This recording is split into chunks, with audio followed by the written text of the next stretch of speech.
Crazy Hank TV, and yes, today we're going to give you some fun facts about the Partridge Family. As a young kid, I was a huge Partridge Family fan.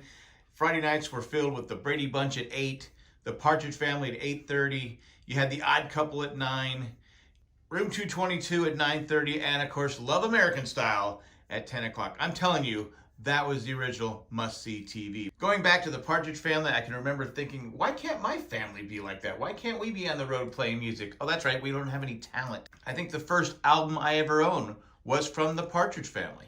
Yes, the Partridge Family was my first album I ever owned.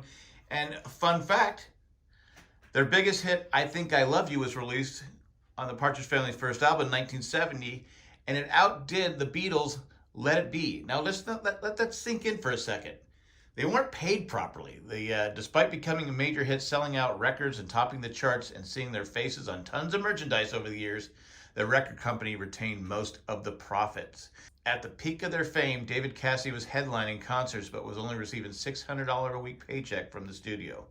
David Cassidy and Susan Day dated after filming. Day harbored a crush for Cassidy throughout the series run, but he never reciprocated the feelings until deciding to give it a shot once they wrapped the show up in 1974. It was a brief affair, though Dave felt Cassidy ultimately described it in a far too much detail in his autobiography. They ended up on not speaking terms. They didn't speak after that. Prior to getting the role as Shirley Partridge, Shirley Jones was one of the original choices to play Carol Brady on the Brady Bunch. However, Jones refused to play the role because she, as she put it, she didn't want to be known as pulling out a pot roast out of the oven every week. At least with the role of Shirley Partridge, she would be portraying a working mother, which Carol was not. Originally, the only cast member who was supposed to sing was Shirley Jones. However, after producers heard David Cassidy's demo of the songs, they decided to let him sing as well. That was probably a pretty good choice. He was probably the most popular, because the other cast members, let's face it, they didn't sing. Susan Day was not the original choice for the producer to play Laurie. Another person who was considered for the role was Olivia Newton-John. In her autobiography, Shirley Jones said she got along with most of her co-stars, but she did not get along with Dick Clark very well, or her on-screen father, played by Ray Bolger, you know, the Scarecrow from The Wizard of Oz. She said she did enjoy working with Jodie Foster. She said everyone on the cast predicted Farrah Fawcett would become a star, and she did, hitting it big with Charlie's Angels. According to Shirley Jones, the others were given a chance to enter the recording studio and sing for themselves. They weren't good enough. Ouch.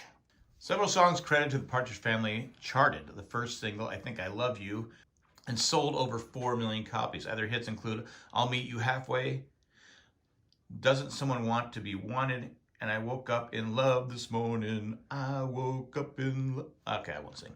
If the Partridge Family had gone on to a 5th season, Rick Springfield was going to replace David Cassidy because David Cassidy was exhausted and did not want to continue with the show, but the show was not picked up. And here's the saddest fact of them all from the Partridge Family. The bus they rode around in, and I think we've all seen it, the different colors and how it led them from concert to concert. But the bus had a sad afterlife. Once the show ended, it spent several years parked at Lucy's Taco near the campus of USC. Sadly, the bus made it to a junkyard in 1987. Come on, are you kidding me? The bus? How much would that bus be worth now if they kept it in great condition? What were people thinking? I don't know, it just kind of bugs me. But there you go. There's the Partridge Family, some fun facts. If you have some other ones, leave them in the comment section. We'll be back later on. Thanks for watching. Share the video, tell a friend, all that fun stuff. I'm out. Bye.